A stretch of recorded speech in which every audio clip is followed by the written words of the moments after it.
Good evening and welcome to Joy News Prime. In our headlines this hour, over 46,000 birds killed and 30 farms affected by the highly pathogenic avian influenza disease only a month after Ghana recorded its first case.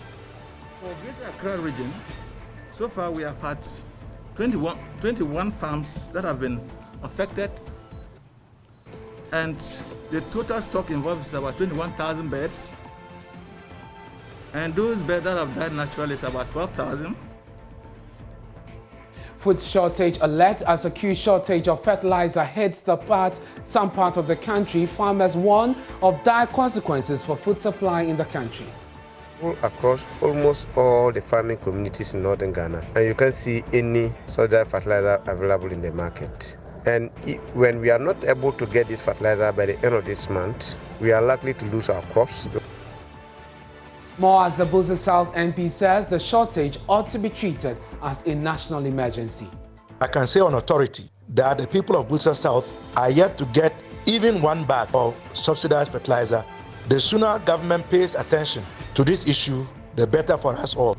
Also tonight, Health Minister Kweku Agyeman-Manu takes 2 weeks leave amidst the mounting pressure for his resignation or removal from office. Meanwhile, there's a fresh demand by the ranking member of the Health Committee for a full amount spent in the procurement of the vaccines to be refunded. We'll hear from him and later speak to a lawyer. In business, protecting the public purse, Internal Audit Agency appeals to government to fast-track implementation of the Internal Audit Service Bill. This opportunity to appeal to our honorable members of parliament who will have to pass the bill to become friends of the Internal Audit Agency. I am Ernest Min, and Joy News Prime is coming to you live from our studios here at Fanofa Studios at Kokomlemle in Accra. We are on your digital TV because we are free to air. Also on DSTV, channel 421, Go TV 144. This is your home of independent, fearless, credible, and impactful journalism. Stay tuned in. Consumption of spoiled tomatoes is on the increase, with more patronage by some commercial food operators in Ghana. Spoiled tomatoes have been found to have higher nutritional and healthful plant-based chemicals than fresh tomatoes, but highly contaminated with harmful microbes. That's not safe for consumption. Now, that is the conclusion of a study by the Kwame Nkrumah University of Science and Technology, KNUST, in Kumasi. Kwesi Debra has more in the following report. Me toy is coming now, we are 5.5. I can't damage so me toy and it could ye. I mean, I'm more be 20 city cost one pay. Cost one.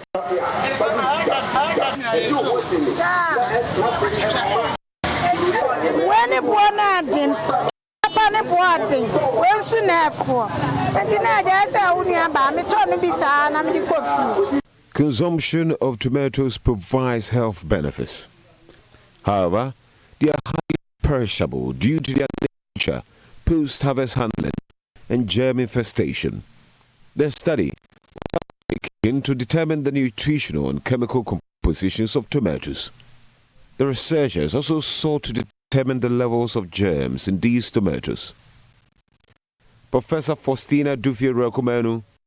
When you go to our market, we have a lot of tomato spoilage, unwholesome tomato that are being sold, and especially when you go to where they mill vegetables like ginger, like the tomatoes and the spices, you see a lot of unwholesome tomato being milled especially for commercial food preparation. So we thought it wise to look into what is inside there. Is it safe for us in the first place? And as I said, there have been reports that a lot of people are consuming this, especially in the lean season, and even in the bumper season because it is very cheap. So the commercial people go in for it. It's not every commercial, most of the street foods. For the study, fresh tomatoes were obtained from Bola Market in Kumasi in the Ashanti region of Ghana. 6 spoiled tomatoes were randomly purchased and analyzed. The researchers found all the spoiled tomatoes had considerably high level of crude fiber, high potassium, and high folic acid as compared to the fresh tomatoes, except for moisture and vitamin C. The researchers attribute the situation to ripening, chlorophyll breakdown, and increased carotenoid synthesis during spoilage. The high nutrient, it is because, as you know, tomato is categorized as a climateric fruit. It keeps on ripening after plugging it from its source. So, and these phytochemicals and bioactive compounds are usually synthesized as a result of ripening. As ripening goes on, they are synthesized. And you know, spoiled tomatoes usually stays on the shelf for a longer period. So it's being attributed to the advanced ripening in the tomatoes that is causing the increase in. The researchers, however, warn spoiled tomatoes are highly contaminated with microbes. But then, as I said, it is not safe because of the microbial load. So what we recommend for consumers is that you shouldn't eat spoiled tomatoes, irrespective of how cheap it is. You know, we should not consume them. We should go in for fresh tomatoes. And then if anything at all, because tomato, as I said, is very perishable. Right from the receiving of tomatoes, we should just sort out. And then the broken, the bruised, the mechanically injured ones should be sorted out and quickly maybe we apply heat. Either we convert them to tomato paste or, yes, tomato paste. Very easy to do. Reporting for Joy News, Kwesi Deborah. Tomato traders in Abbal are calling on the government to intervene in the importation of tomatoes from Morocco. The traders lament this is affecting their business. Take a listen to what some of the traders told us.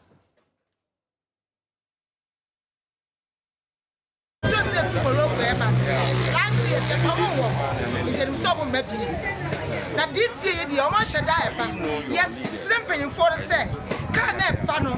One go see a no man in court. Yen will grow up. A group of them test you, for example, one test and some of paper. I said they are Ghana. The Diana Bacatra at Tofona, Omotoko, and so much of Fona were Toko, yes, some Moroccan toast, and yet a area for Montobium. I made a how can see a pan say.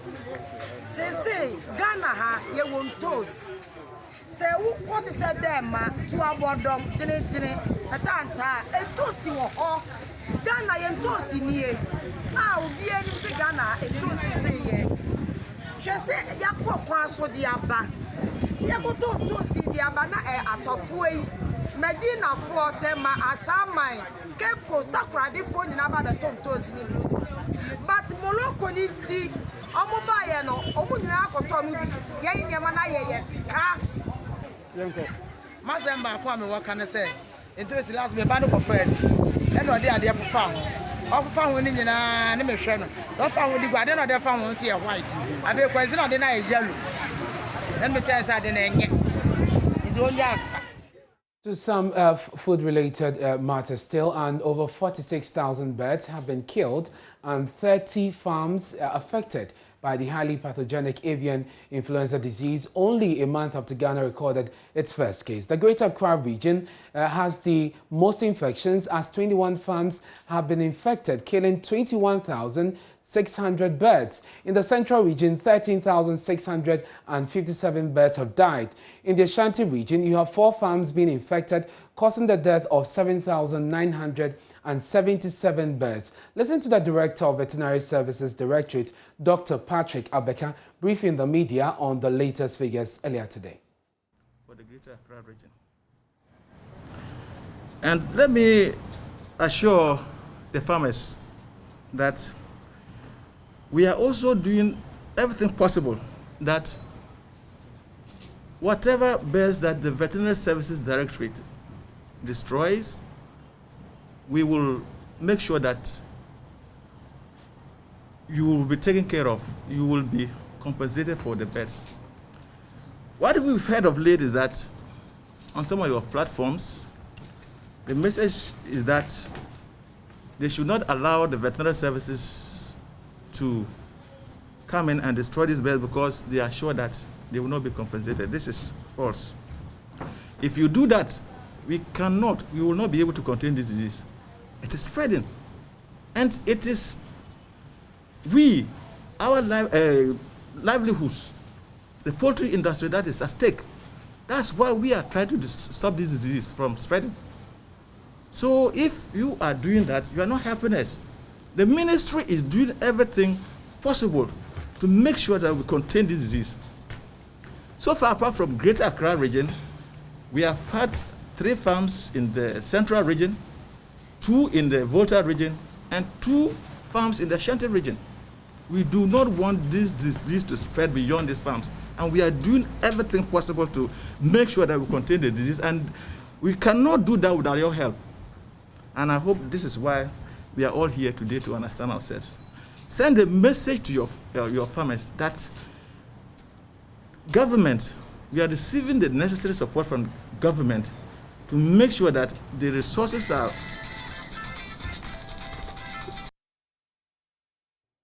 So the figures are indeed worrying, the Greater Accra leading in the wave of infections. Let's break it down for you further. My colleague Faustina Safo joins us via Zoom to give us some more detail. Fausti, break down the figures for us. We know the Greater Accra is leading, but what are the details?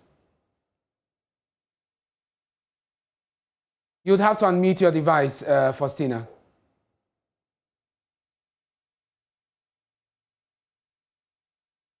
So that's my colleague Faustina Safo joining us via Zoom to bring us details of this infections as it increases, in parts of the country, the Greater Accra region, the Central region, and the Volta region, having farms and birds being infected.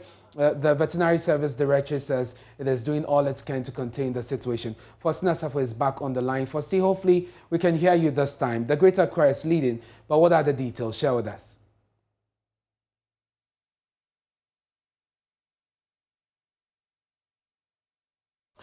Well, we cannot have Faustina Safo at the moment. We're working on that technical challenge. Once we do, we'll bring you those details. But what is the Veterinary Services Directorate doing to contain the spread of the disease, especially in the capital? Joining me also on Zoom is the Regional Veterinary Officer at the Veterinary Services Directorate, Dr. Joseph Abbal. Thank you very much, sir, for your time here on Joy News Prime. Share with us the measures that your directorate has put in place to ensure that this is curtailed and not spread further, especially in the regions that are recording a lot of cases. Yes, good evening to listeners. First of all, I would like to thank the Director of Veterinary Services and the Minister of Outbreak for entrusting this outbreak to us so that we can contain it. Yes, what we are doing is that we have informed all our district officers to go around the farms and conduct active surveillance. By active surveillance, we mean they should go and search for the AI diseases. So they are in touch with the poultry farmers, and poultry farmers are willing to give us the information. So when bears die, we advise them to send the bears to the veterinary services laboratory free of charge. We don't charge for testing. When it is confirmed positive, we mobilize and move there to help them to contain the disease. And what we do is that we do depopulation. First, they were using to destroy the bears, but humanly, we kill the bears, and it is called depopulation. After doing that, we disinfect the farms. We are involving the One Health team. In One Health concept, we mean the human, animal, and environment. So we move together with the environmental health officers of the district assemblies, the disease surveillance of the district assemblies, NADMO, and the Department of Outbreak staff. We mobilize and move to the location. We depopulate the bears, and the environmental health people carry out the disinfections of the farms. And the disinfection, we are scheduled to do it every week, 3 times, so that by the time the farm is ready, maybe let's say 21 times 3, that's around 63 days, we will be having the farm ready to raise stock. But what we have observed during our runs is that poultry farmers, some of them, because of fear of no compensation, they are throwing the birds away instead of them bringing. If their birds die, they give it to Bola Bola. I think you know what I mean. These people with the motorcane, they read there, they give the best to them. Because of that, the disease is spreading like wildfire in the Greater Accra region. Okay, so that is the major reason for the spread we are seeing in the Greater Accra region? Yes, that's the reason. Because they give it out, they go, they throw it to, on the other animals. Good. Other people also give it out, who go and prepare and eat it. But throwing the water away, people step in and go to their houses. So now, even today in community, we have a report that there's outbreak in a household where turkeys, guinea fowls, and ducks are dying. You know, it is not a poultry farm in a house. All this is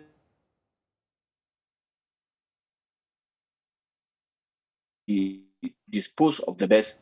It will be very difficult for us to contain it. We are doing all that we can do day and night.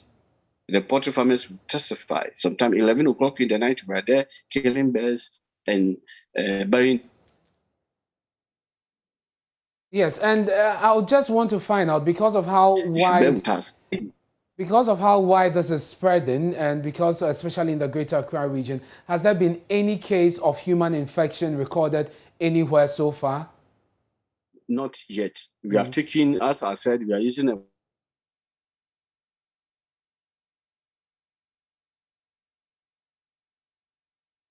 Well, we seem to have a challenge there with the connection to Mr. Abbal, who is with the Veterinary Services Directorate, telling us what they are doing. We have Mr. Abbal back on the line. Yes, you were saying that we've not recorded any human infection so far. Yes. We said yes, we have taken samples from human and we have not recorded any of them, but we are still monitoring. The disease surveillance officers are still on the ground monitoring, and if they have any signs of fever and any other coughing, and you know, it's flu, so it would be like the COVID or that seasonal flu, the same symptoms that we are searching for, and we will continue to monitor the public. And just before you go, Mr. Abbal, the issue of compensation is very big when it comes to this. That is certainly an issue of concern for the farmers who have to dispose of their birds. Walk us through the processes. I mean, how are these funds readily available for the farmers so they can begin production again once their farms are ready? VSG, as a Directorate of the Ministry of Food and Agriculture, we are not directly involved in compensation. But what we know and recommendation by FAO, that for farmers to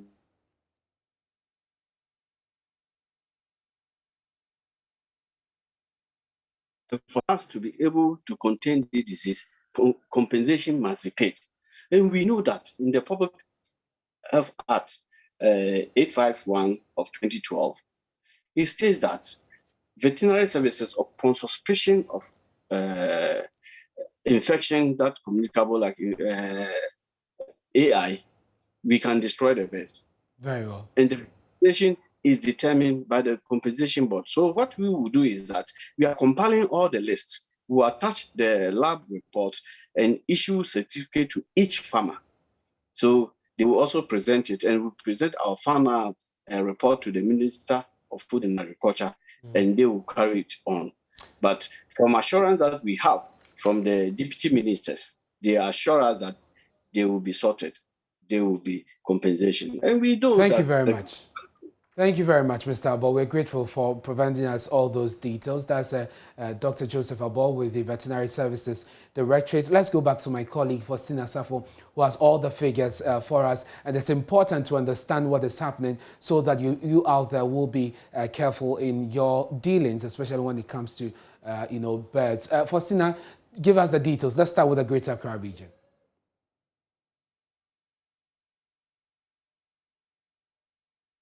Faustina, you'd have to unmute your device. Can you hear me now? Yes, loud and clear. So give us the details as you have it. So still, the Greater Accra region is leading the way when it comes to infection. So far, 21 farms have been affected. A breakdown of the figures as at 8th of August. This is at the figures that we have. The first farm is at Lashibi. There, 840 birds were stocked, and all 840 of them died naturally. Also at Mungwa, 1,150 birds were in stock. All of them died naturally. At Klagon, we had 750 birds in stock. 450 of them died naturally. 300 had to be put to death by the veterinary services. At Nungwa, we had 200 birds in stock. All 200 of them died naturally. At Dakuma, we had a bird farm there as well. 57 birds in that farm. All of them died naturally. At Nungwa, 134 birds. All of them died naturally. At Sakumono, 60 birds. All of them died naturally. And at Teshi Camp, 1,100 birds. 805 of them died naturally, and 295 of them had to be put to death. At Teshi, 2,200 birds were in that farm, and 1,541 of them died naturally, while 659 had to be put to death. At Nungwa, we had 1,100 birds in the farm. All of them died naturally. At Nungwa, 84. They also had another farm there where 840 of them were in stock. The birds, 490 of them died naturally, while 350 of them had to be put to death. At Laboni, 50 birds were found in that farm. 20 of them died naturally. 30 had to be put to death. At Achimota, 310 birds were found in that farm. 105 of them died naturally, while 205 had to be put to death. At Klagon Waterworks, we had 600 birds. 650 birds, I beg your pardon, in that farm, and 40 of them died naturally, while 610 of them had to be put to death. At Teshi Camp, we had 244 birds there. 234 of them died naturally, while 10 had to be put to death. At Domi CFC, we had 2,000 birds. 120 of them died naturally. The rest had to be put to death. At Mungwa Farm, 7,000 birds were found there. 3,539 died naturally, while 3,461 had to be put to death. So clearly, Faustina, I mean, this is widespread. I'm listening to the areas you're mentioning from all the way from Lashibi, Klagon, Nungwa, to Laboni, Domekwabinya, Dakuman. I mean, these are major cities in the capital here. And so it is clear, the message is that you have to be very careful, especially if you're in the Greater Accra region, as far as this outbreak is concerned. Many thanks to you, Faustina Safo, for bringing us those details on the outbreak. In a related development, the Greater Accra Regional Association of Poultry Farmers have announced prices for eggs. A crate of large eggs that were previously sold at 19 cedis will now be sold for 24 cedis. A crate of medium-sized eggs is now going for 22 cedis, and small eggs will now be sold at 20 cedis. President of the association, Gifty Rodor, says they are having to make price adjustments due to the high cost of feeds and the impact of the bird flu. Of bird flu. Former time we were buying 50 kg of maize, 64 cedis. And now it's 150 cedis per 50 kg bag. The soya we were buying at 130, 50 kg. And this time we're buying it 230 cedis. And so we have cost of production increased 100%, even over 100%. And so we want to use this opportunity to also inform the general public about the necessity of us increasing our egg prices. So we want to announce to the general public that we have challenged acquiring even wheat bran. We used to buy 20 cedis, and now we buy it at 45 cedis. So we use this opportunity to inform them that if they go to the market and the egg sellers increase their prices, they shouldn't think farmers want to maybe make excess profit. As a matter of fact, we are running at a loss. But then we are willing to sacrifice, because this is where our passion belongs, to rear birds, watch things grow, and provide the nation with protein, quality and cheaper protein. And so we announced that today, today on, Greater Accra, we propose that the farmers sell their large eggs as 24 cedis per tray, 30, the 30 tray. And they sell the 22 cedis per the 30, the 30 pieces of eggs, the tray. And then the unsalted, 22 cedis, the small 20, and the pullet 18 cedis. We propose this as a benchmark because farmers know what it takes to produce their various, on their various levels. So if you feel like you can sell it, you have to sell it a bit more than this. It's welcome if you can get the market for it because this is just a benchmark for us to be able to sustain this business to a certain period where we can get a cheaper input to produce our eggs and chicken meat. Now, the Health Minister, Kweku Agyeman-Manu, has taken a 2-week leave. This is amidst the mounting pressure for him to resign or be removed from office by the President following revelations in the report of the parliamentary committee that probed the Sputnik V vaccine contract. There are also calls by ordinary Ghanaians who have been tweeting with the hashtag Agyeman-Manu must go for him to be prosecuted. Already, private legal practitioner Martin Peru is urging citizens to join him sign a petition to Parliament to cite him for perjury. But even before that happens, he insists the minister must resign.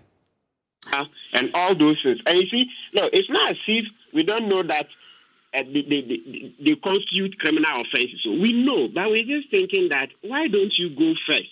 Then let's have some sober reflections and see whether his plea that it was his quest to save lives that caused him to do what he did should be sufficient to stop a criminal prosecution, or we should go ahead. Because, Evan, look, the Financial Management Act has some new set of offenses.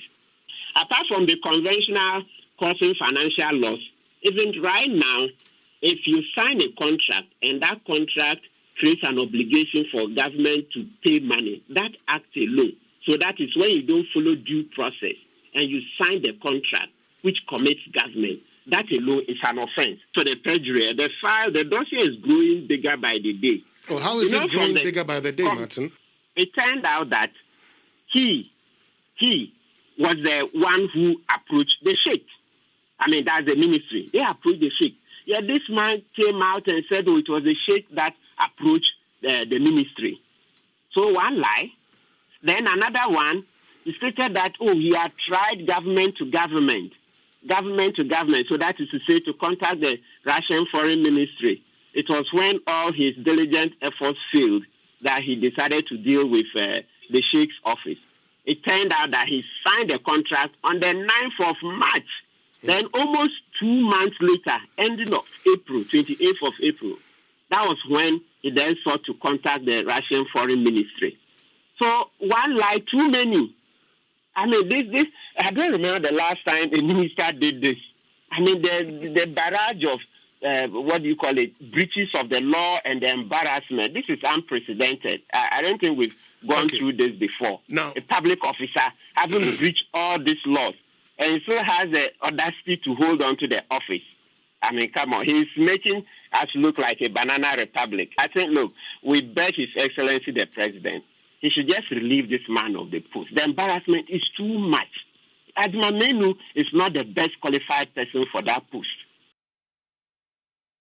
So amidst these raging concerns or issues being raised, John News is learning that the minister has taken leave. His leave was approved by the Chief of Staff, Frema Osel-Pare, and this was last week. The leave started last week. We're also learning that as we speak, he is in the constituency, his constituency in Doma. And of course, we know the president will be there tomorrow. We'll be watching out to see if he will be part of the entourage. And so that is the latest we are learning from the leave taken by the Honorable Minister for Health. Again, the information we are receiving from the presidency is that this leave was not forced by the president. It was on his own volition, approved by the Chief of Staff, Raymond Selpari. Let's go on to the Zoom now. My colleague Kweku Asante joins me with a copy of a letter written by Sheikh Al Maktoum in response to what Kweku Agyeman-Manu had written, demanding a refund. Now, we know that he had accepted or expressed willingness to refund the money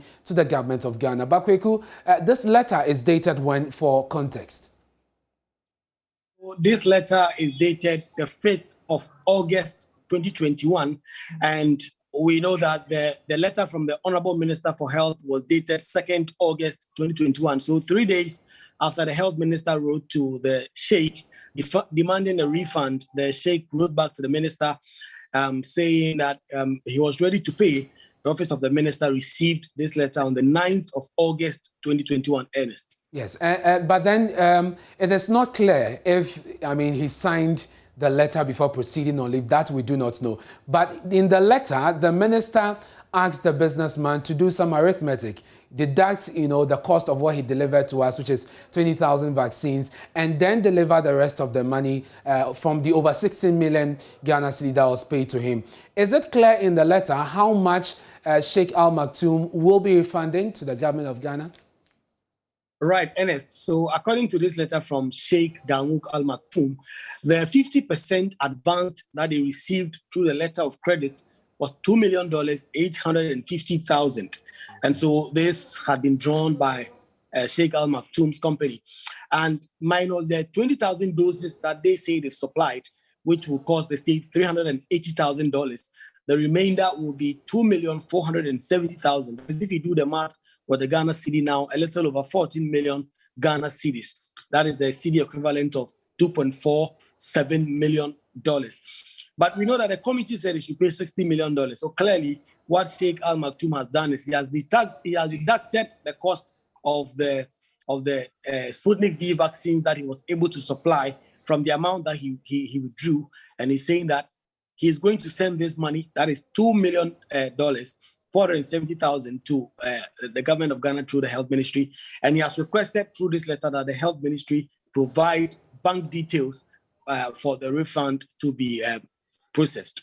Very good. Thank you very much for bringing us those details. And we have been checking with the Ministry of Finance on whether or not this letter has been accepted and whether or not the bank details has been provided to Sheikh Al Maktoum as he demands in that letter. Well, our sources at the ministry say that has not been done, at least at the Finance Ministry, and that at this stage, all these transactions, these exchanges or correspondence is at the level of the Health Ministry. And so we're following that. Once we have any correspondence or response from the Health Ministry, we'll let you know. Let's go on to Zoom again. Let's speak to a private legal practitioner, Bobby Banson. There have been concerns that once this deal was not ratified by Parliament, in essence, there's no deal, and that the Health Minister should be refunding everything to the state. Is that consistent with the law, Mr. Banson? Good evening, and thanks for having me once again. Well, there's no denial of the fact that once the transaction being of a nature of international business transaction did not receive prior parliamentary approval, then it's a nullity.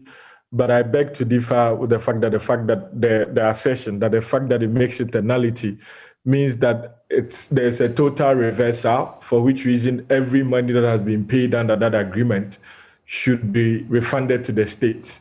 Now, there are two issues. One, whether every money that has been paid should be refunded, and two, by whom. I'll tackle the first one, whether every money that has been received or paid under that transaction should be refunded.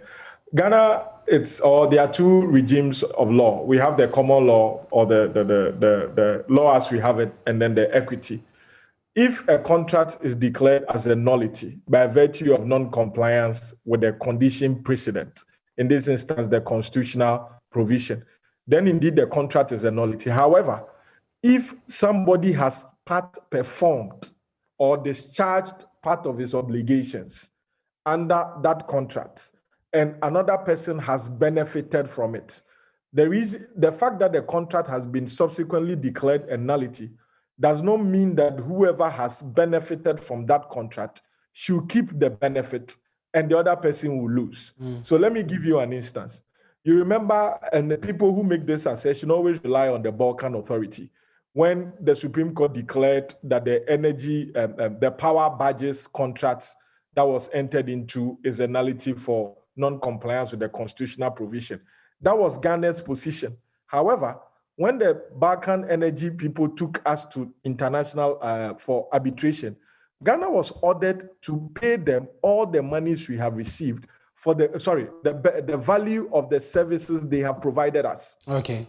So in this instance, the Sheikh, and there's an admission from the Ministry of Health that the Sheikh has supplied certain quantum or value of the vaccines.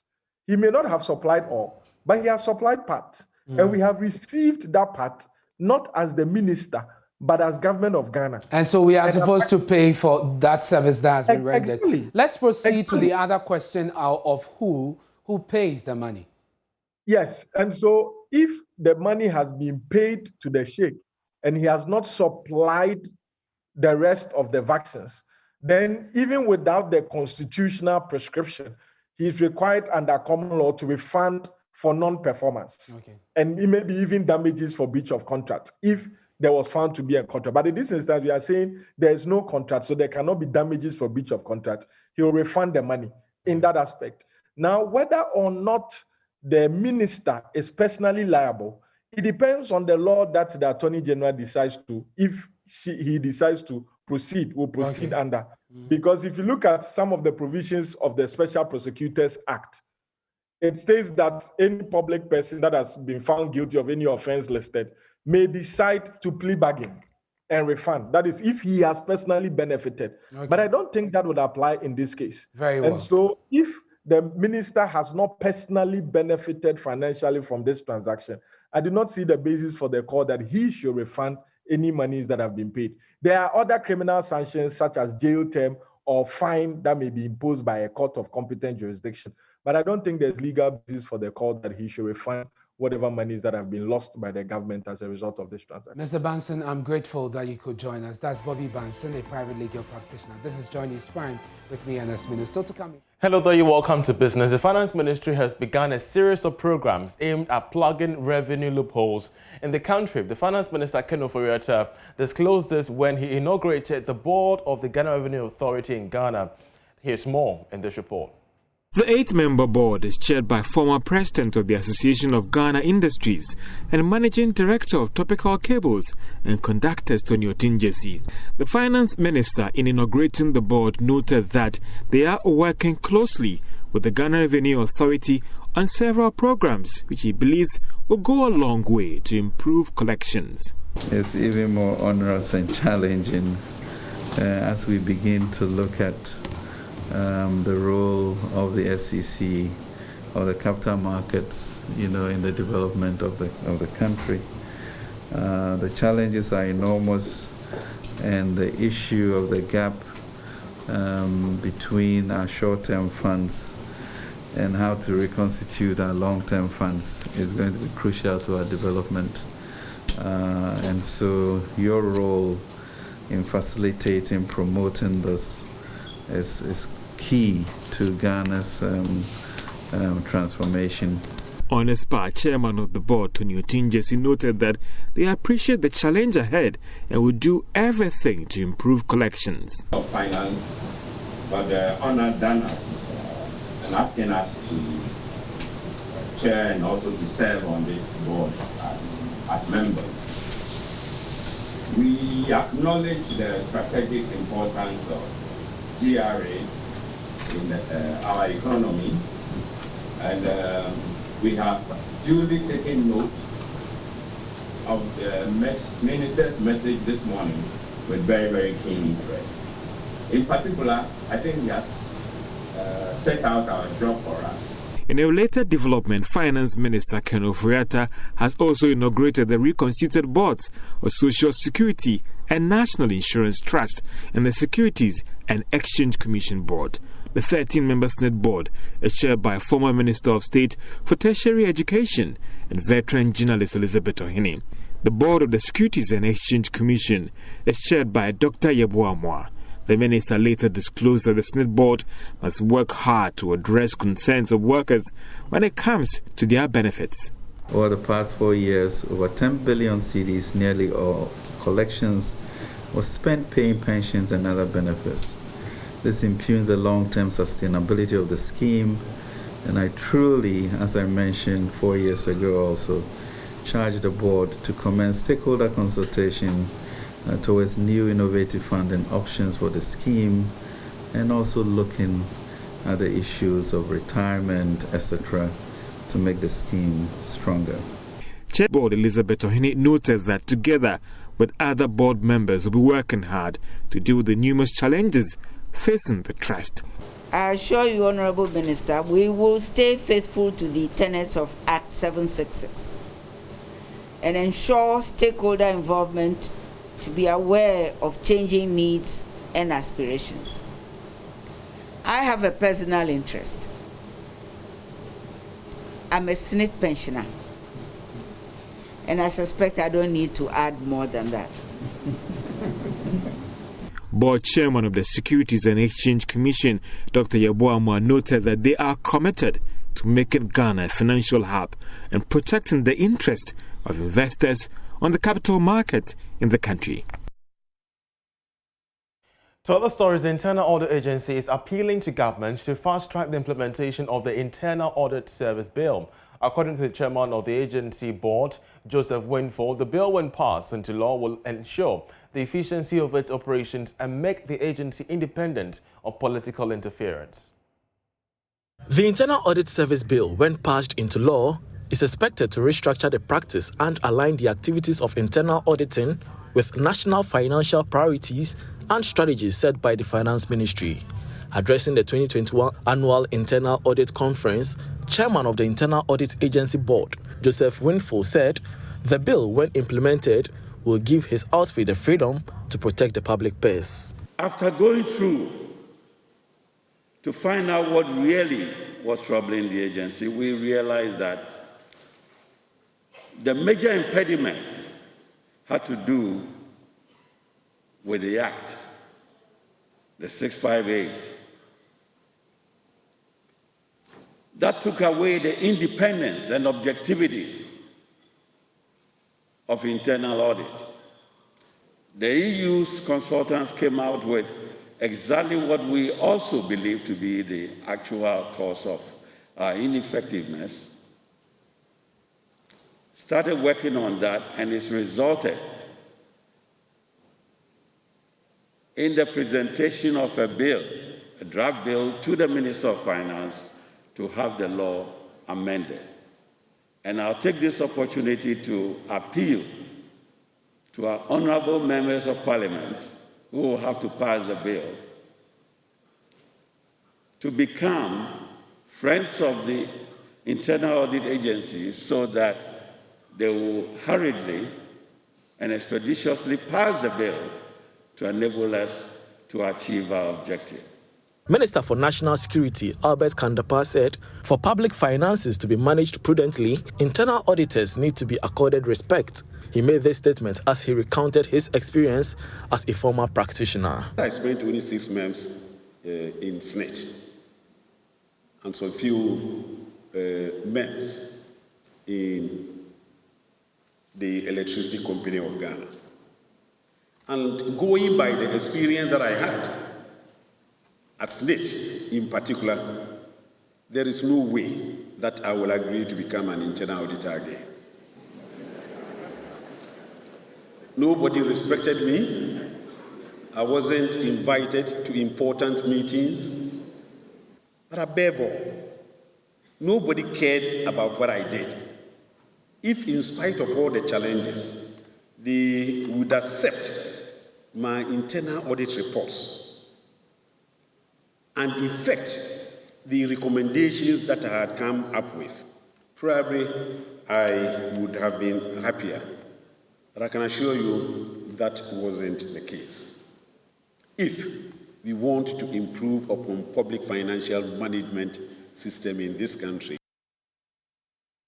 And of course, that's how we end business. Sports comes up next to stay.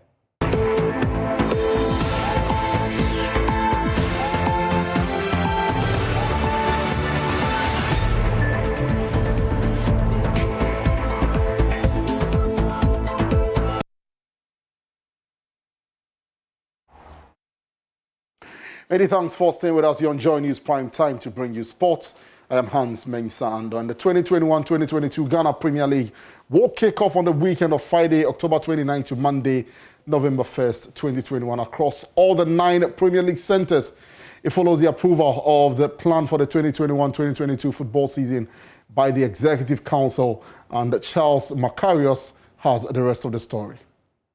The process towards the kickoff of the new season begins with the opening of registration window of players and officials on Monday, 9th August 2021, which will close on Saturday, October 9th, 2021. Champions Accra Hatzefolk SC will defend the title as the competition welcomes 3 new promoted sides: Real Tamale United FC, Bibiani Gold Stars SC, and Accra Lions FC to the top flight. The Premier League will run until Sunday, June 19, 2022, as the association takes steps to realign its football calendar after the disruptions caused by COVID-19. The Women's Premier League will start on Friday, December 10, 2021, and end on Sunday, May 29, 2022, followed by the Women's FA Cup final on Sunday, June 5, 2022. Whilst the Division 1 League will start on November 12, 2021, and end on Sunday, June 12, 2022.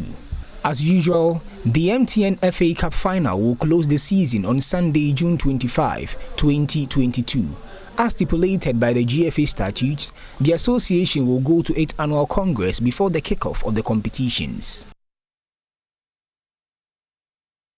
About Chairman of Accra Hatzefolk, Toby Afede, has promised a special package for players for winning the Ghana Premier League and the MTN FA Cup in the just ended season. Speaking at the team's end of season dinner, Toby Afede said the commitment of the players deserved such a package.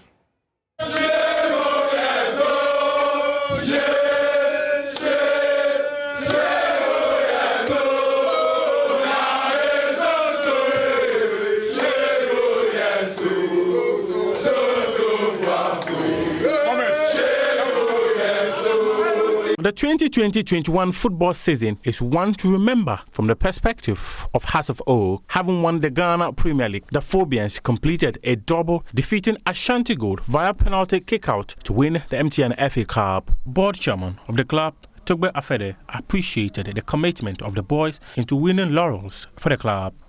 I cannot thank our players enough. It was so much joy watching you commit a lot, commit every sinew in you to the cause of the oak tree. Remember, the oak tree stands for what? Resilience, longevity. I text that to all of you, each one of you. I text to you the oak tree and the meaning, each one of you individually. It's important that we understand why we are the hearts of oak. Each one in you, each one has in you a heart of oak, the heart of an oak tree. Strength, endurance, longevity. That is why we all have hearts of oak. Mr. Afede also announced a special package to be given to the players within this week.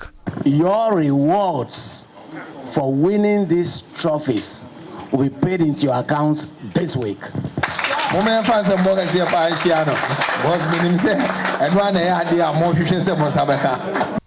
House of Oak won the Ghana Premier League title for the first time in 12 years and the FA Cup in 21 years.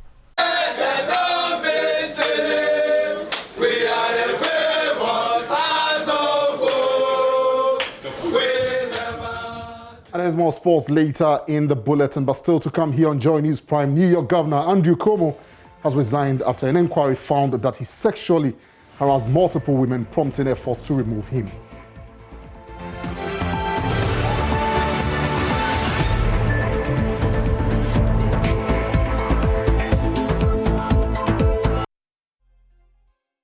And of course, Becky's here with the very latest. Hello, Bex. Hello to you, Ernest. How you doing? I'm good. Yourself? I'm fantastic. Let's talk about No Pressure album. Remember the Sarkodie? Yes. The one that was released on Our Day. The day Our Day trended. Our Day trended. Yeah, I remember. And he featured emoji on one song, I'll Be There. And so recently at the Tehila experience, I caught up with emoji and I asked him, you know, how did you get the collaboration with Sarkodie? And he has this to say. Okay, so I mean, I keep saying this, Sarkodie and myself, we are childhood friends. We grew up from the same neighborhood. So like he called me, you know, so it's like, there was this song, can you jump on it? I'm like, why not? Bring it, let's do it. So, I mean, he sent it to me, it was amazing, and I just did it, yeah. And, you know, working with Sarkodie, are you looking forward to collaborating with more secular musicians? I mean, I think it's the orientation, you know, for me, it's orientation. As long as it sits right with my spirit, and I believe there's a positive relationship or an impact I can make on the individual, not his followers. Once I impact him, I can have access to his followers, you know. So I'm looking for that one-on-one encounter. And for me, it's orientation, you know. And if any secular artist walks up to me and has a good gospel song and wants me to jump on it, amazing, I'll do that.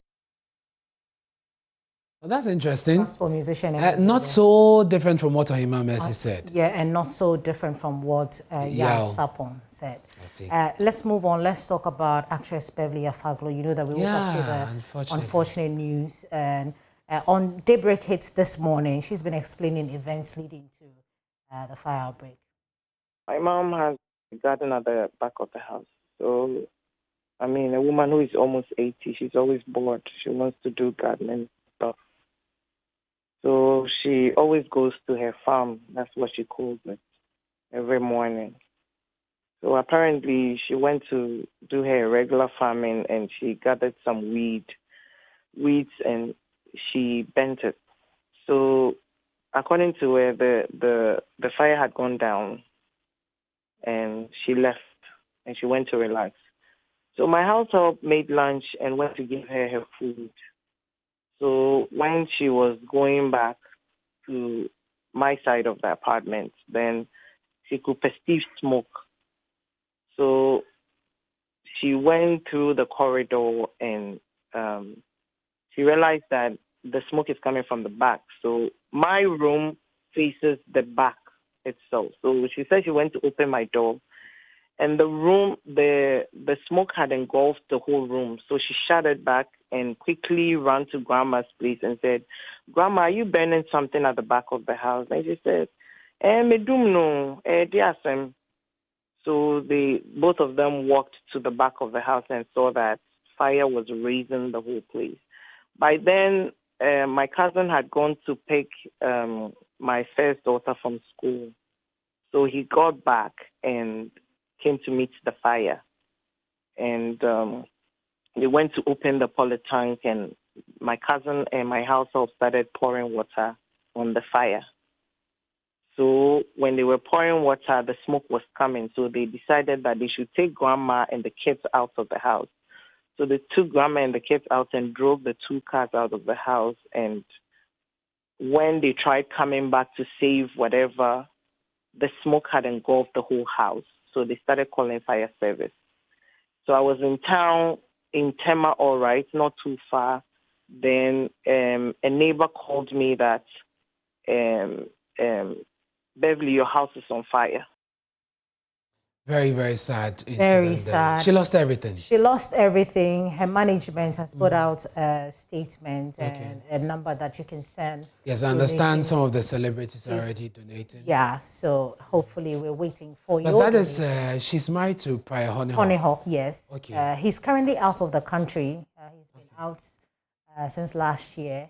Okay. And so he is not home, but I mean, that's their home. That's their loss, yeah. Yeah.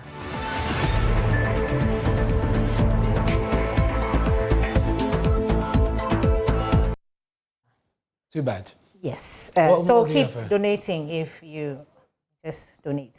Let's talk about Wiala. Wiala says that she enjoys performing live. Oh, of course, she's fantastic at that. And that's because when you do live music, you get to explore more with your own music. Wiala.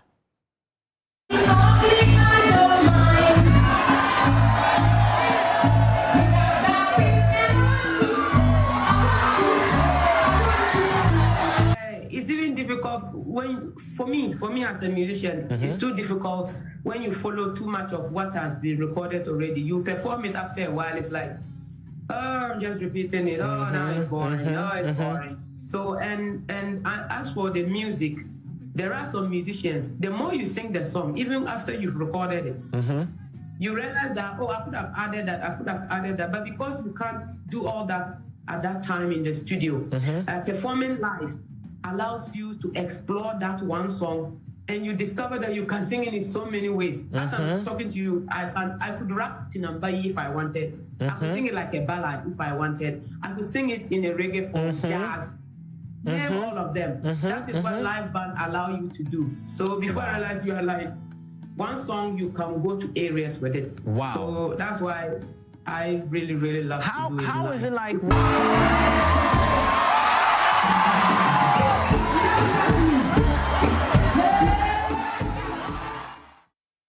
And of course, she's always on fire when she's on stage. Yes. That's absolutely fantastic. That's your showbiz. Thank you very much, Becky, for the latest in the world of showbiz. And we have more news for you on Joy News Prime. Don't go away.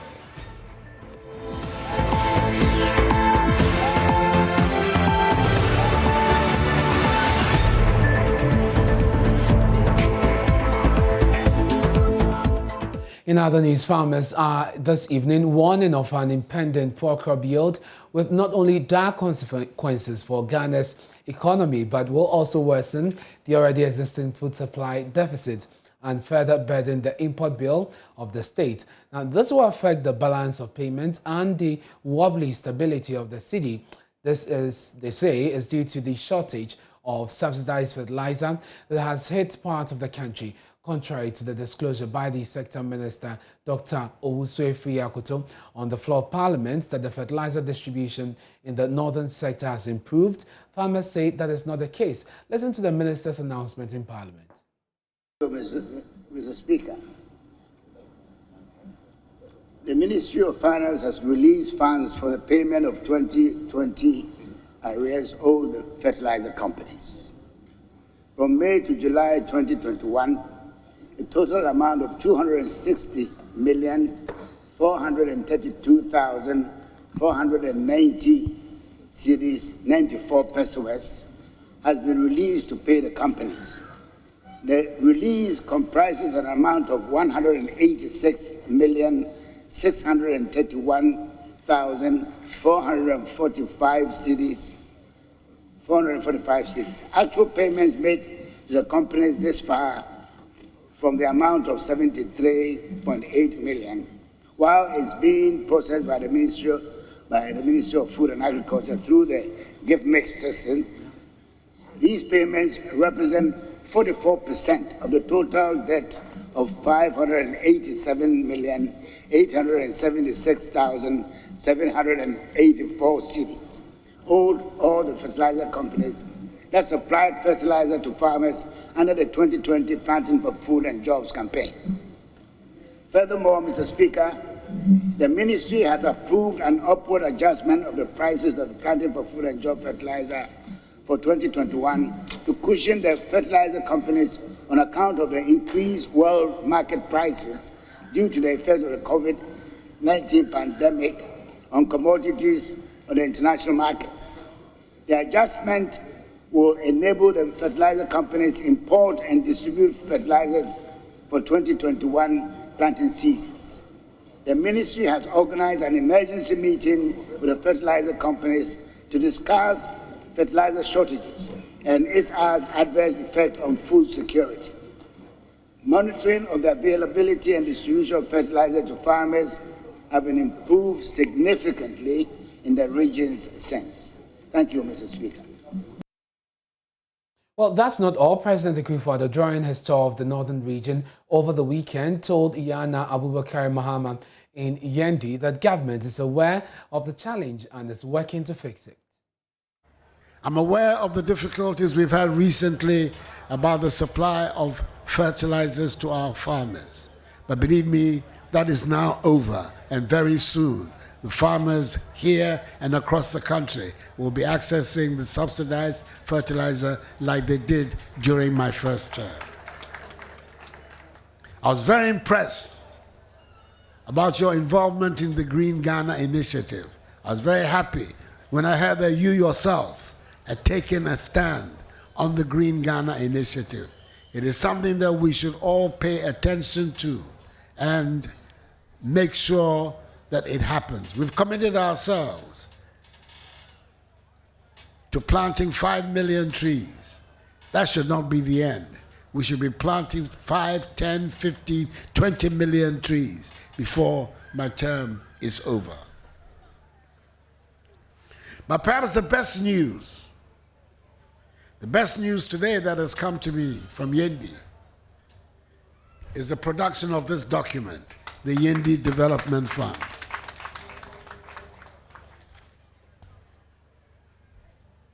And I see here that the abundant human resources that you have in Abbal is being mobilized for the development of the state. The banker, the very distinguished, eminent banker who chaired the exercise and who I have no doubt is one of the principal authors of this document, is in itself a testimony of the work you're doing to bring Gabon's sons and daughters together for the development of the state. It is a big credit to you and most commendable initiative. And you can be sure that whatever assistance government can bring to make sure that the lion coming out of the dark ends up as the lion in the light.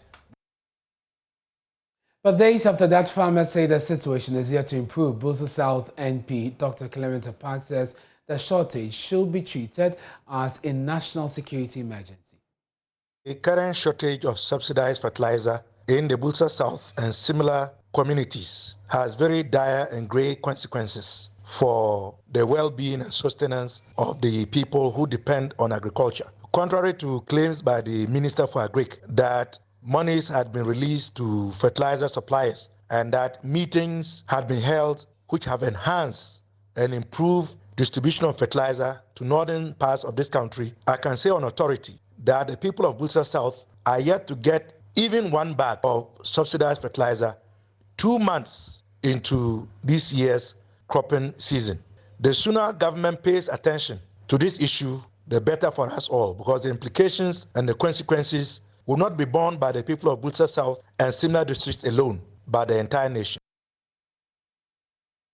Let's do a quick check on the ground to find out what the situation is. My colleagues in the region join us. Let's start with Isaac Nonya from the Savannah region. Isaac, how is the situation of fertilizer in that region like as we speak?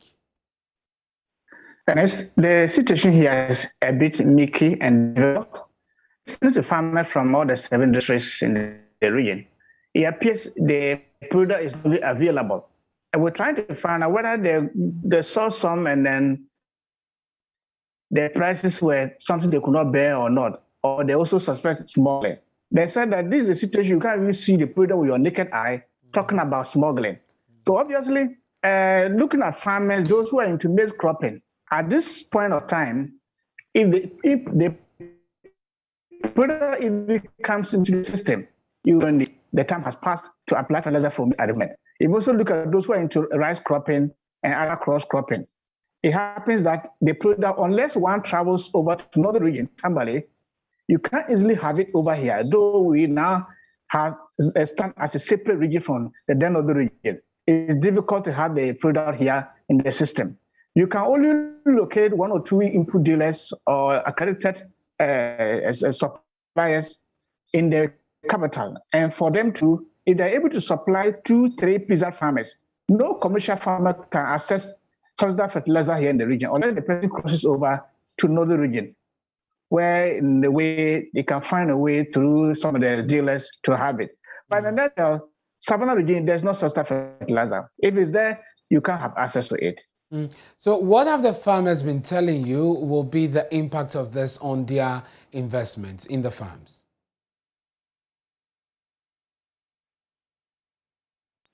Obviously, farmer has done, let's say, 100 to 200 acres of maize. And as of now, he cannot get 20 or 50, talking about even 10, meaning the crops will not yield well. And then all the inputs or the investment he has put in place will go wasted, because At the time, let's say somewhere June, July, was the time they needed fertilizer to apply in their farm.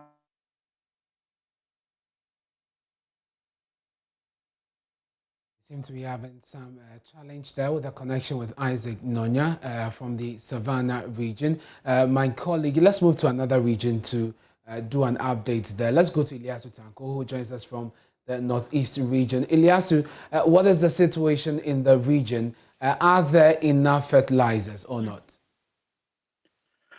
Well, I've been speaking with farmers in the region, speaking with some dealers as well. And what I've gathered is that farmers are currently desperately waiting for the subsidized fertilizer to be in for them to salvage their perishing crops. So I can say that the subsidized fertilizer is not available in the region. The farmers tell me that they received the first consignment somewhere in May. And since then, they have been waiting for arrival of another consignment, but to no avail. And so as we speak right now, they are waiting for the government to make available this subsidized fertilizer so that they can buy. We are hearing reports of smuggling of fertilizer, from some regions. I don't know what the situation pertains in your community, especially the border communities. What have you found as far as the issue of smuggling is concerned? Well, I traveled to some of the border communities in the Bunkurgu, Nakpanduri district, and I spoke with farmers in that particular area. What I found is that the fertilizer is really not available.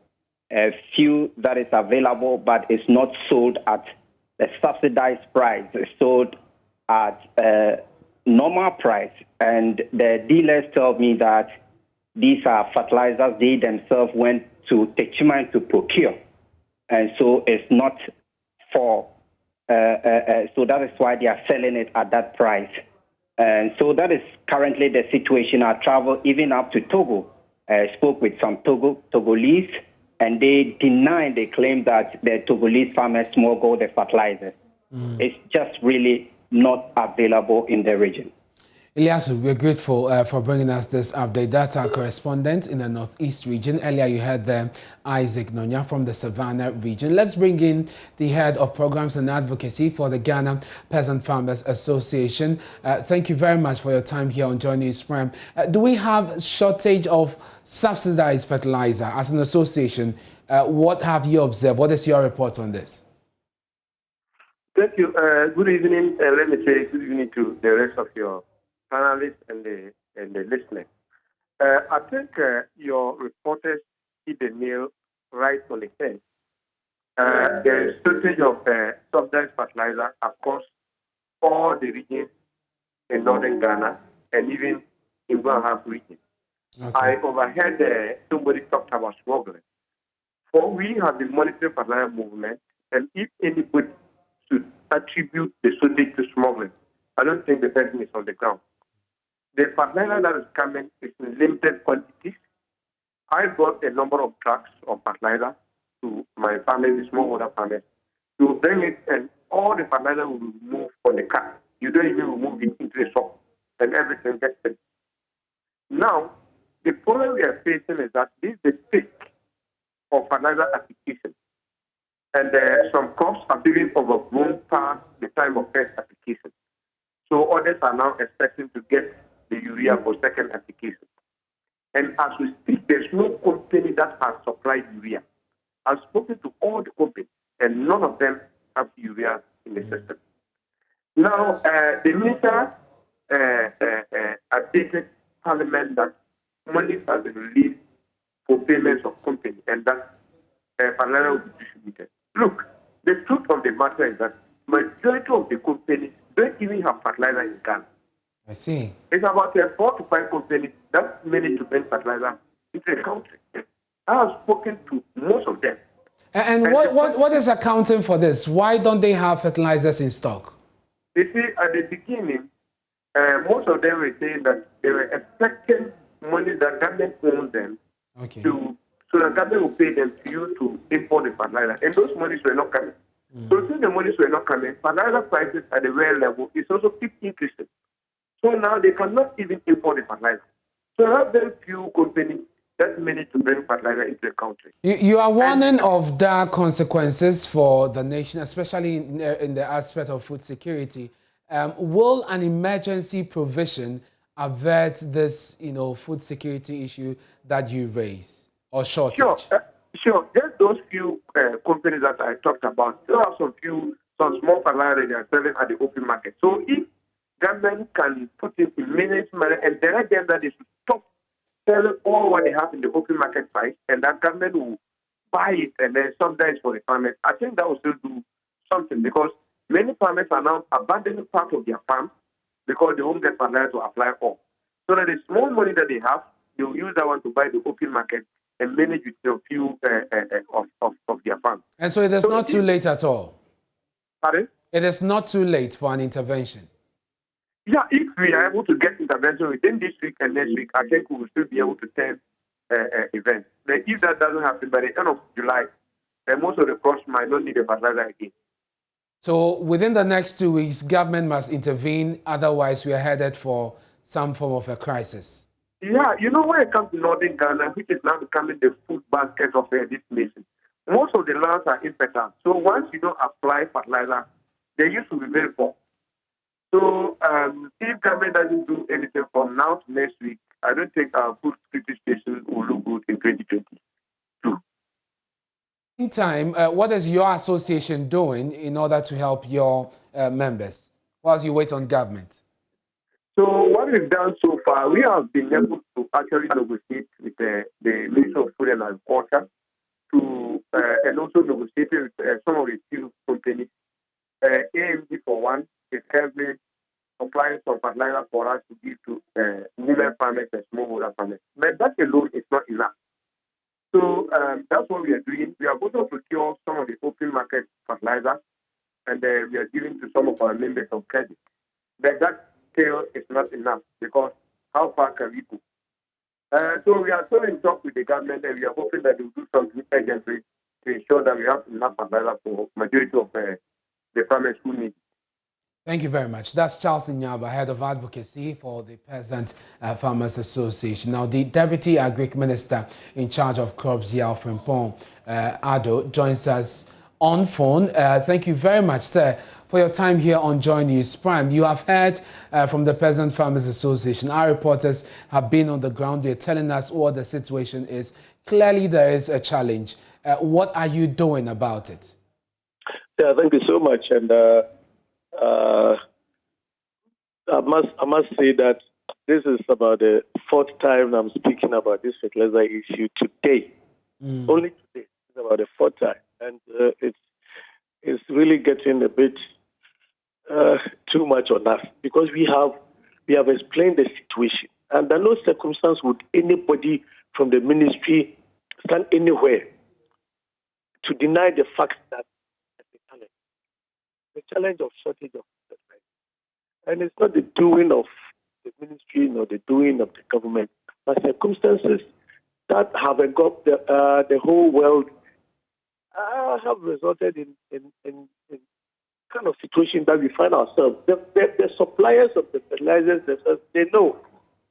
Mr. Ado, you are saying that the delays in the payment of the suppliers is as a result of COVID-19? Yeah, they know very well that since 2017 that they've been in partnership with the ministry to supply fertilizers.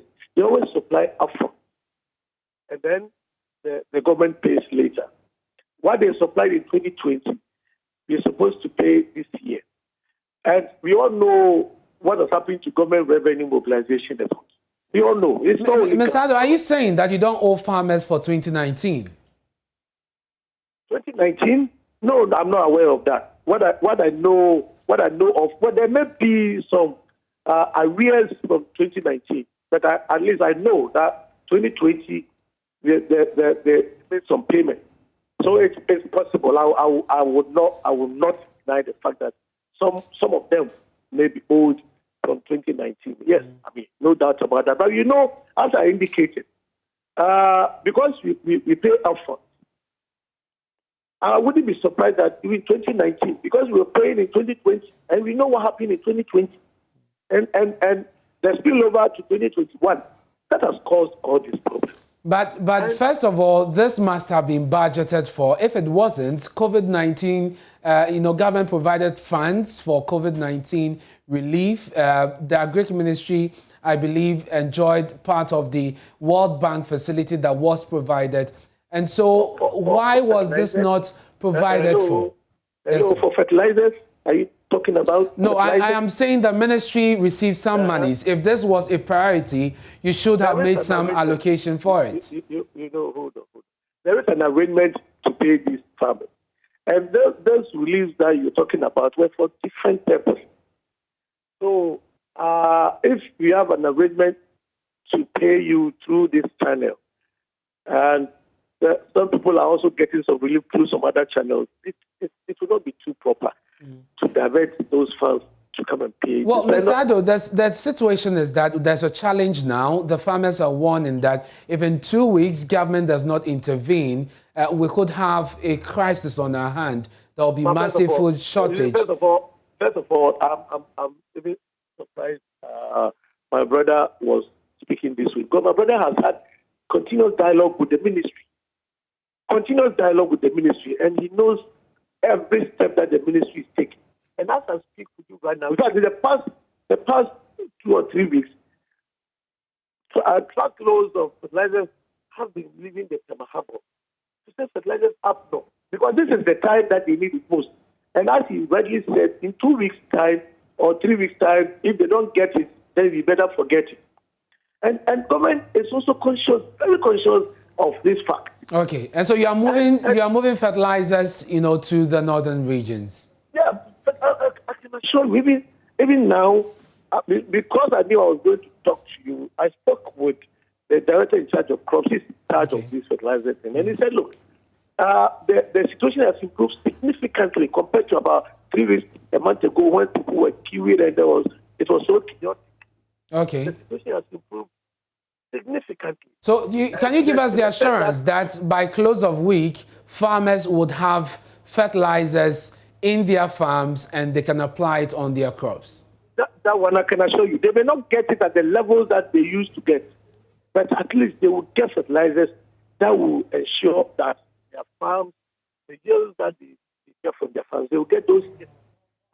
That is what the assurance that my director of crops gave me, to the extent that sure. They have prepared themselves with 101,000 metric tons that are coming for the second cropping season for the middle belt and the part of the southern sector. And that one will be ready. But at the moment, as we speak, the most important place that we need to focus our attention on is the northern sector. Very well. The 5 regions. And as my technical director tells me, that the situation has improved significantly. And maybe, just maybe, we may have to go over there and confirm this ourselves. We will definitely follow up on this, Mr. Addo. We are grateful for your time. We ran out of time on this one, but thank you very much for joining us. That's the Deputy Minister in charge of Agric, Mr. Addo, joining us here on Joy News Prime. You're welcome back to Business. Officials from the Ministry of Works and Housing and the Ministry of Communications commenced work on a digitization plan for the Rent Control Department. Now, the move will eliminate the manual process of operations currently ongoing at the department. The Minister for Works and Housing, Francis Asenso-Boakye, disclosed this to journalists after paying a short working visit to interact with staff of the department. The Rent Control Department has been facing logistical challenges in the past few years due to inadequate budgetary allocation, a situation which has affected its handling of rent issues in the country. According to the Chief Rent Control Officer, Chum Ampofo, apart from the lack of modern technologies to speed up its work, the department also operates with only 2 vehicles nationwide. He made an appeal to the Minister for Works and Housing to inject some capital into their operations. So nationwide, we have only 2 vehicles which are very effective. So if by the help of you and the ministry, you can provide us some, especially those in the regions, to help us to monitor those in the district level, I think that will be better for us also. So that is the most important need for now. Francis Asenso-Boachi used the opportunity to interact with some staff and clients who have cases at the department. In his response to the appeal by the Chief Control Officer, the minister hinted that work has begun to make the operations of the department fully digital. He therefore assured that government is concerned about the situation of rent in the country and is working to find a solution. The digitization of the operations of rent control. Since then, it was captured in the MPP manifesto for the 2020 election. And I've had the opportunity to also come here to experience it myself. I'm happy to say that since I assumed office, even before visiting here, we have started the process of the digitization of the operations of rent control. My ministry, the Ministry of Works and Housing, is currently in active engagement with the Ministry of Communications and Digitalization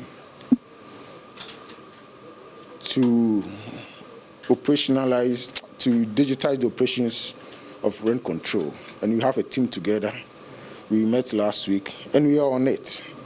I'm very hopeful that very soon we will get to the last bit of it so that we can start the implementation. I believe that it will go a long way to addressing rent issues in this country.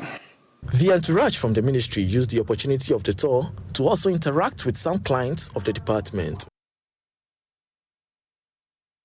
Now, the National Pensions Regulatory Authority has completed work on the proposed governance code for corporate trustees aimed at strengthening regulation in the pension funds industry. Speaking to Joy Business during the launch on Penja, an insurance and pension package between Alliance Life and Pension Alliance Trust, Director of Research at the NPRA, Ernest Amati-Vondi, said the NPRA is awaiting on the creation of its board to approve the implementation of the governance code. Here's more in this report. The country's insurance and pensions industry is expanding with the introduction of many innovative products from existing and new firms. To this end, the National Pensions Regulatory Authority and the National Insurance Commission are collaborating to ensure enhanced regulation. After speaking to endorse the insurance product for Pension Trust Alliance and Alliance Life, Director of Research at the NPRA, Ernest Amati-Vondi, said the promulgation of a governance code is very critical to the industry to meet its growing trend. As the pension funds keep growing, and huge funds are being kept or managed on behalf of contributors, it means that the institutions that are overseeing the investment of these huge funds themselves have to be managed really well. The kind of standards that are required to make them quite efficient, effective in their operations has to be ensured. Then we can give the needed retirement income security that we are looking for the Ghanaian contributor. That's why we see that directive as really very important. Any timeline, sir? And unfortunately, I do not have an idea how soon our board is going to be put in place. But I'm sure that when they come, it's one of the items that they are speedily going to have a look at. Then we'll be able to define some timelines for its implementation. Managing Director of Alliance Life, Gideon Aterere, is confident that the newly launched product will help secure the future of many insured pensioners. Life, sometimes some people will die even before they get to the retirement age. Now, when they die, what we've seen is that the standard of living that they've always had with their families tends to drop when there's death. But with this solution, it means that even when death occurs, as the family is crying because of the loss of the loved ones, they will not cry because of the loss of their standard of living. They will be able to maintain that. So if you look at hospitalization, disability, and death, that's what we are adding to pension, to savings, and that's why this product is a must-have for the average Ghanaian. CEO of Pensions Alliance Trust, Ras Boateng, stated that the partnership with Alliance Life Insurance will enable contributors enjoy even more value from their pension contributions, as they do not have to wait until retirement to begin to reap these extra benefits.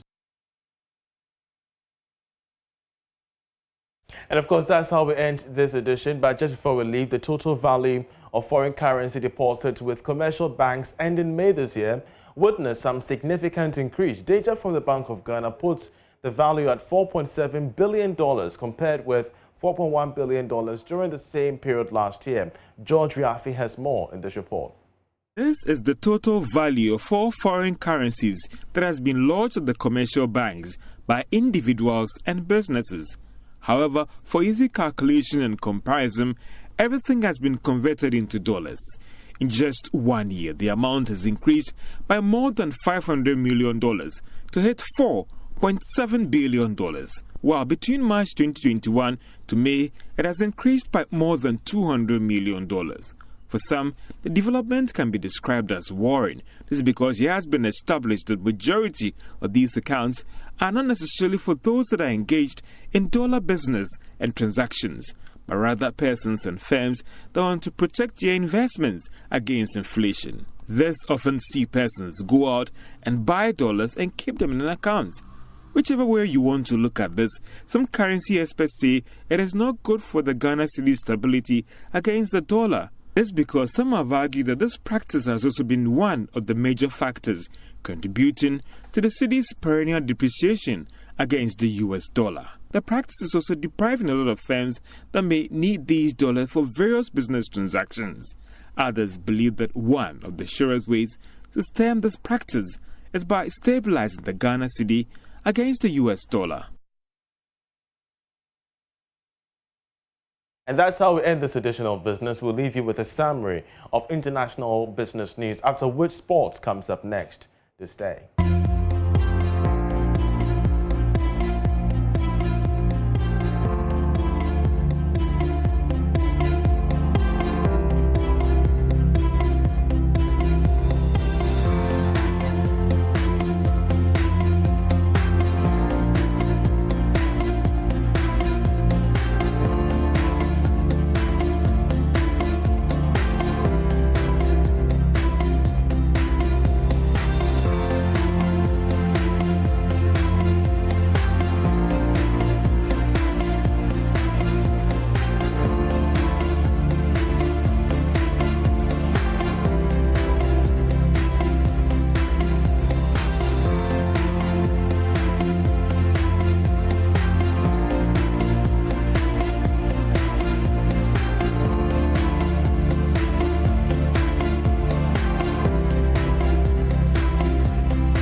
Many thanks for staying with us. Time to bring you the second installment of sports. And former France international Marcel Desailly has praised the initiative of the Ghana FA to bring back the love, but has warned that there is more work to be done. He spoke on the Joy Sports link. Desailly noted such ideas have the potential of attracting the football community and sponsors. The new leadership of the Ghana Football Association, in their bid to revive interest in the local game, started a slogan dubbed "Bring Back the Love." An initiative many believe is gradually winning the interest of the football community. Marcel Desailly, a former France international, eulogized the football governing body for the initiative. They are trying. I mean, I talk about Jamil, who is one of the marketing. You know, it's like a chain. You need to organize the interest. I like the idea of what they say, bringing back love, you know, into the stadiums. is good. It's a good idea. You need to bring back the people into the stadiums. The local matches have to be followed by our local people to bring more crowd, to bring more interest about the sponsors. Once the sponsors come and the crowd, the broadcast comes also, you generate a little bit more money. You try and structure also each club to make sure they respect the players, the payments, they have also facilities. So it's a whole lot of work for us to be able to develop our local football. Despite an idea he says has a potential of winning the interest of the people and the corporate society to invest in the Ghanaian game, he insisted there is still a lot of work to be done. We have a hard work to do because all the players also are leaving the country too early because they are attracted by interest, by money. So if you structure very well your league, you are able to keep some of the players and develop them on ground to make sure they are ready to go abroad and now start to perform. The just ended Ghana football season is the first to be completed since 2017. Now, Ghanaian sprinter Benjamin Azamati says participating at the Olympic Games is a dream fulfilled, despite not making it to the medal zone when he participated in the 100 meters. He says he's proud of his achievement. The start of a new era. Lionel Messi is a Paris Saint-Germain player, and that ends sports here on Joy News Prime. My name is Hans Mensand. Log on to myjoyonline.com. Up next is PM Express. We have lawyer Martin Pebu, and of course, we'll be looking at all the legal ramifications as far as the Sputnik V vaccine contract is concerned. Aisha Ibrahim is up next. You want to stay for that conversation.